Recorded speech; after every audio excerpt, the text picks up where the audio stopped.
Fala rapaziada, como é que vocês estão? Acabou agora no Gigante de Arroito, Rosário Central 0, Corinthians 0. Um jogo nervoso, um jogo tenso. Corinthians, apesar de não sofrer tantos sustos, também não conseguiu jogar. Isso vai colocando a gente com mais tensão ainda, né?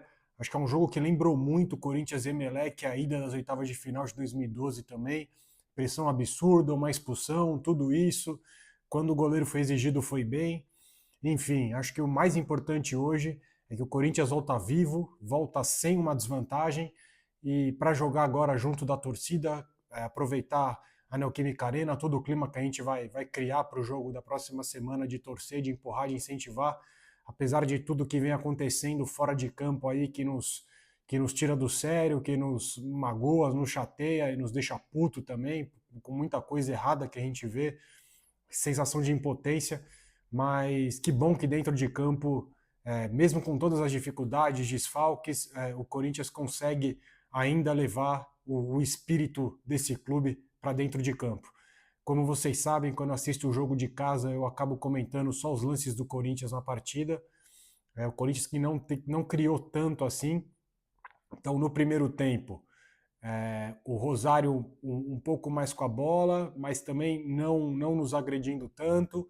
Um suposto pênalti ali que o VAR chamou e claramente o Gabriel Paulista, primeira coisa, era o movimento do carrinho, não tinha o que fazer. E segundo, claramente a bola bate nele, né? Bate primeiro na parte de trás da coxa e depois na mão.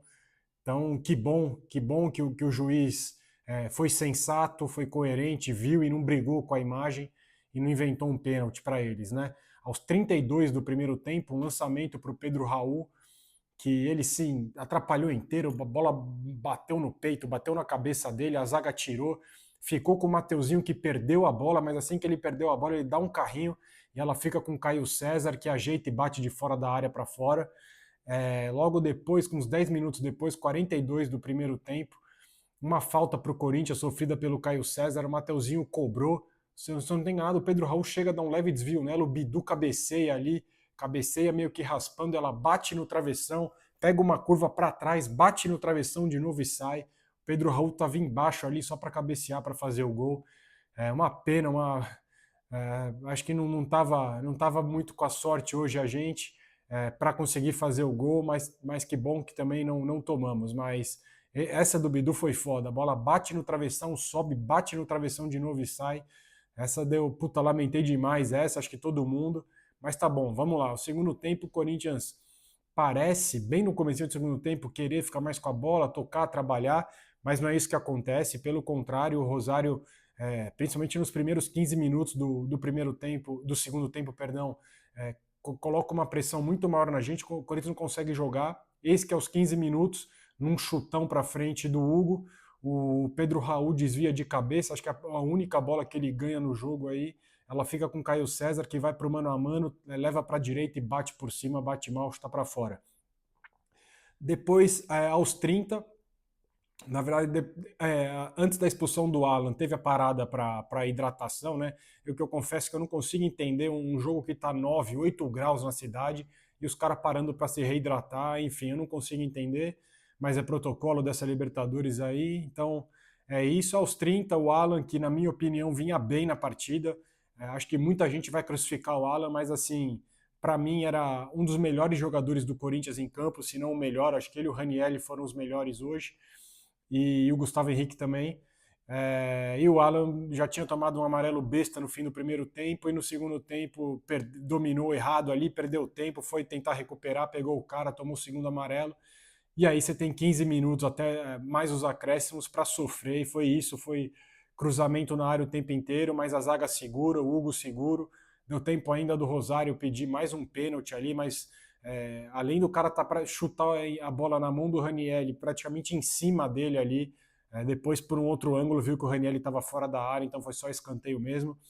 E é isso, e é isso. Corinthians consegue segurar a pressão, consegue voltar vivo, como eu falei, sem uma desvantagem. E vamos que vamos. Vamos acreditar, quinta que vem estaremos na arena, se Deus quiser, para tentar empurrar o Corinthians para a classificação aí para as quartas de final da Libertadores. E vamos ver o que dá. Domingo a gente tem o Cruzeiro em casa pelo Campeonato Brasileiro, um jogo difícil, os dois com Libertadores no meio da próxima semana. Acredito eu que vão ser dois times mistos dos dois lados. E vamos tentar ganhar, vamos tentar subir mais ainda no brasileiro aí. Quanto mais a gente conseguir ficar na parte de cima lá, melhor. Como eu falei, acho que faz muito tempo que a gente não faz um brasileiro um pouco mais tranquilo, né? Entre aspas, assim. O último foi com o Vitor Pereira, mas em 2022, então foram e os três últimos campeonatos brasileiros na Bacia das Almas, como a gente sabe. A gente não quer passar por isso de novo, nem perto. Então, é tentar manter aí essas vitórias que nos continua jogando para mais longe aí, talvez uma briga lá para baixo e nos colocando ali no bololô lá de cima o tempo todo. Eu acho que é inevitável eu fazer o pós-jogo hoje e não comentar toda a situação que aconteceu no começo dessa semana, apesar de muita coisa que eu já falei do Memphis aqui dentro de campo, de eu não achar de fato que ele se entregava, principalmente depois dos títulos do ano passado, na verdade depois do título paulista, né? Acho que ele não se entregava tanto assim em campo, mas é nítido, principalmente na Copa do Brasil, o quanto ele foi decisivo nos jogos grandes. E o que mais acho que irritou a gente não era o dinheiro, não era pela renovação ou não do Memphis, mas não só a desculpa esfarrapada do Corinthians de ser financeiro, que poderia, se fosse esse de fato o problema, já ter falado para ele antes da Copa do Mundo, é toda a forma que foi conduzida a situação, né? O Corinthians desrespeitou um jogador que respeitou muito a nossa camisa, bem ou mal, desrespeitou um cara que ao que tudo indica, ao que parece, ao que é ventilado, queria muito ficar aqui, né? Que aceitou várias coisas pelo que falam para ficar aqui. Então, toda a forma que foi conduzida, fazer o cara vir para cá para o Brasil, aí tem que fazer exame médico, ele faz, aí tem que reduzir isso, ele reduz, faz o cara ir na arena, tem mais um monte de coisa aí, exigências que o Corinthians fez, que o cara aceitou para permanecer no clube. Então, parece que cada coisa que ele topava ou aceitava fazer, o Corinthians arrumava uma outra para não renovar com o cara, e toda a forma que foi conduzida é um desrespeito absurdo. Um cara que para muita criançada, para molecada é ídolo, para nós mais velhos a gente sabe que não é, mas que é um cara que respeita a nossa camisa, né? Então, acho que o mínimo que a gente, eu digo assim, a instituição poderia ter feito por ele era respeito. E o Corinthians faltou com respeito com um cara que sempre respeitou a nossa camisa.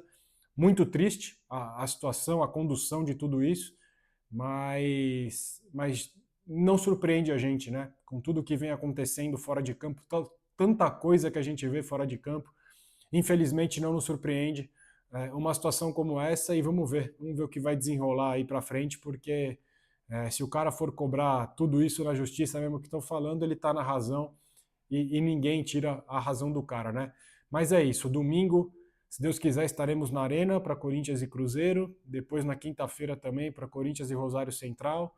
Vamos que vamos acreditar. Acho que o mais importante hoje, num jogo tenso, num jogo nervoso, com tudo o que aconteceu, com todas as circunstâncias do jogo, o mais importante é que o Corinthians voltou vivo. Para quem chegou até aqui no nosso pós-jogo, amanhã, sexta-feira, sai o episódio que a gente gravou com o Vaguinho, sim, o Vaguinho, dos anos 70 ali, 10 anos de Corinthians, campeão em 77, ele que chuta a bola na trave antes do Vladimir cabecear e depois a bola sobrar para o Basílio. Tem mais de 500 jogos, 551 jogos, se eu não estou enganado, pelo Corinthians, 110 gols, um grande da nossa história, um dos heróis de 77, um dos heróis da invasão no Maracanã em 76, um papo legal pra caramba, então quem puder conferir, tenho certeza que não vai se arrepender, tá bom? Então vou ficando por aqui, tamo junto, um grande abraço a todos e vai Corinthians, valeu!